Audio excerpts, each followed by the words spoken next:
Shalom, saudara terkasih dalam Tuhan.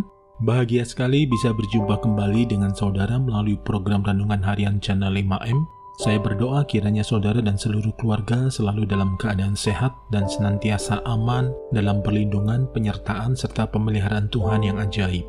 Sebelum kita mendengarkan program Renungan Harian ini, mari siapkan hati saudara, kita sama-sama berdoa sesuai dengan doa yang diajarkan oleh Tuhan Yesus. Bapa kami yang di surga, dikuduskanlah namamu, datanglah kerajaanmu, jadilah kehendakmu, di bumi seperti di surga. Berikanlah kami pada hari ini makanan kami yang secukupnya, dan ampunilah kami akan kesalahan kami, seperti kami juga mengampuni orang yang bersalah kepada kami. Dan janganlah membawa kami ke dalam pencobaan, tetapi lepaskanlah kami daripada yang jahat, karena Engkaulah yang mempunyai kerajaan dan kuasa dan kemuliaan sampai selama-lamanya. Berkati firman-Mu ya Tuhan, dan renungan harian yang akan kami dengarkan ini, beri kami hikmat-Mu, supaya kami dapat memahami kebenaran firman-Mu dan mempraktekannya dalam kehidupan kami saat ini. Terima kasih Tuhan.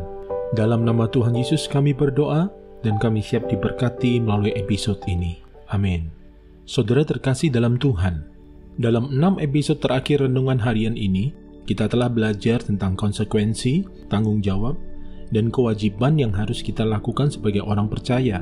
Menerima Yesus Kristus sebagai Tuhan dan Juru Selamat adalah langkah awal atau dasar untuk menjalani hidup sebagai orang yang diselamatkan dan bersiap untuk masuk dalam kekekalan.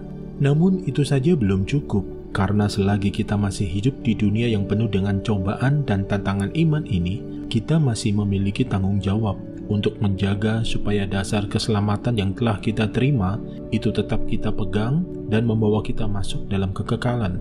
Melalui episode ini, kita akan mengingat kembali beberapa hal yang merupakan pokok dari konsekuensi yang harus kita lakukan. Firman Tuhan utama diambil dari Kolose 2 ayat 6-7. Kamu telah menerima Kristus Yesus Tuhan kita, karena itu hendaklah hidupmu tetap di dalam Dia. Hendaklah kamu berakar di dalam Dia dan dibangun di atas Dia. Hendaklah kamu bertambah teguh dalam iman yang telah diajarkan kepadamu, dan hendaklah hatimu melimpah dengan syukur.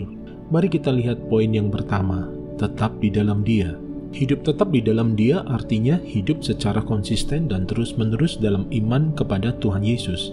Hidup tetap di dalam Dia, maka kita akan memiliki sistem peringatan dini di dalam diri kita, yaitu Roh Kudus yang mengingatkan bila kita cenderung berbuat dosa atau terlanjur berbuat dosa. Demikian juga kita akan dijauhkan dari keinginan untuk berbuat dosa. Selain itu juga kita akan memiliki kedekatan sejati dan mampu berbuah banyak. Dengan perbuatan kita yang berbuah banyak, maka hidup kita akan berdampak bagi orang lain, serta memuliakan Bapa kita di surga. Poin yang kedua, berakar di dalam Dia. Dengan berakar di dalam Yesus akan membuat hidup kita makin kokoh, berdiri tegak, berdaun, dan berbuah lebat seperti pohon yang subur. Berakar di dalam Yesus akan membuat hidup kita mendapatkan nutrisi yang baik yang kita butuhkan dalam kehidupan kita, yaitu firman Allah sebagai sumber kehidupan. Berakar di dalam Yesus akan menjadikan hidup kita tetap dapat bertahan di tengah badai dan gelombang pencobaan dan keadaan dunia yang menyerang kita. Poin yang ketiga, dibangun di atas Dia. Kita sudah punya dasar fondasi yang luar biasa, yaitu iman percaya kepada Tuhan. Jangan didiamkan, jangan sia-siakan. Mari kita bangun hidup kita di atas fondasi Yesus Kristus dengan kualitas hidup yang bermutu. Mari kita bangun segenap aspek hidup kita di atas fondasi Yesus Kristus. Kita jalankan usaha, bisnis, pekerjaan, bahkan pelayanan, bukan hanya sekedar berdasarkan iman percaya kepada Tuhan, namun kita terapkan sepenuhnya setiap bagian kebenaran firman-Nya dalam segenap aspek kehidupan kita. Bagaimana kita membangun kehidupan yang kokoh, yang kuat, dan menjadi berkat, yang membuat setiap orang yang melihatnya ingin mengetahui fondasinya dan ikut menjadi pengikut Kristus, serta kelak pada akhirnya nanti bangunan kehidupan yang kita miliki tidak terbakar ketika diuji. Artinya kita masuk dalam kekekalan dan Tuhan pakai hidup kita dalam karya keselamatannya. Hendaklah ini menjadi bagian dari sebuah kedewasaan rohani. Poin yang keempat, bertambah teguh. Setelah mengenal Yesus, kita harus bertumbuh dalam iman, supaya menjadi orang-orang yang dewasa dalam iman. Jangan selamanya menjadi bayi dalam iman kepada Yesus. Bertumbuh semakin teguh dalam iman berarti kita semakin percaya kepada Yesus. Kita tidak mudah digoncangkan oleh ajaran-ajaran lain. Kita tidak ragu akan pilihan kita untuk menerima Yesus sebagai Tuhan dan Juru Selamat atas kehidupan kita. Terus bertumbuh dan menjadi pribadi yang dewasa, dan tetap teguh menjalani kehidupan ini, serta mampu menjadi terang dan garam dunia dengan mempraktekkan iman percaya kepada Tuhan di tengah-tengah kehidupan dunia. Poin yang kelima, melimpah dengan syukur. Saudara terkasih dalam Tuhan, karya keselamatan yang telah Tuhan berikan bagi kita adalah dasar ucapan syukur yang benar kepada Tuhan, dan bukan hanya karena jawaban-jawaban doa dan berkat yang telah Tuhan berikan. Memang kita masih tinggal di dunia yang masih menghadirkan berbagai persoalan yang menimpa kita. Hal itu tidak bisa kita pungkiri. Tetapi rasa syukur kita harus melebihi semua persoalan dan problem itu. Kita patut mengungkapkan syukur kita kepada Tuhan, karena melalui pengucapan syukur, maka posisi kita akan berada di atas persoalan-persoalan kita. Bersyukurlah kepada Tuhan segala Tuhan, bahwasanya untuk selama-lamanya kasih setianya.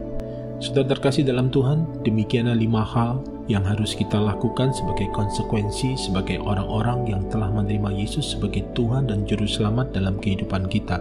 Saudara bisa melihat secara detail dalam 5 episode sebelumnya pokok-pokok bahasan rema yang Tuhan telah berikan melalui renungan episode Dewasa Rohani ini. Mari saudara, siapkan hati, kita berdoa. Kami bersyukur buat tuntunan-Mu ya Tuhan melalui serial episode Dewasa Rohani ini. Terima kasih buat pengajaran yang telah Engkau berikan bagi kami tentang konsekuensi, tanggung jawab, dan kewajiban yang harus kami lakukan sebagai orang percaya.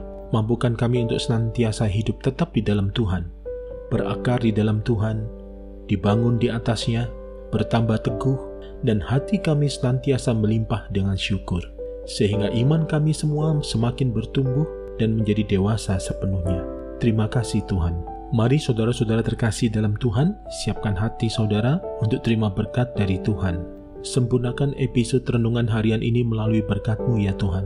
Terimalah berkat Tuhan, damai sejahtera, kasih karunia, berkat anugerah yang berlimpah-limpah di dalam nama anaknya yang tunggal, Yesus Kristus Tuhan dan Penyelamat kita, di dalam persekutuan yang indah, yang manis bersama dengan Roh Kudus, memenuhi kehidupan setiap kita. Saudara dan saya saat ini, bahkan sampai Maranatha, Tuhan datang kembali menjemput kita, dan kita semua akan hidup memerintah bersama dengan Dia sampai selama-lamanya. Amin. Saudara terkasih dalam Tuhan, terima kasih untuk support dan kebersamaannya melalui channel ini. Sampai jumpa di episode berikutnya. Tetap jaga kesehatan saudara dan senantiasa aman dalam perlindungan Tuhan. Tuhan Yesus memberkati.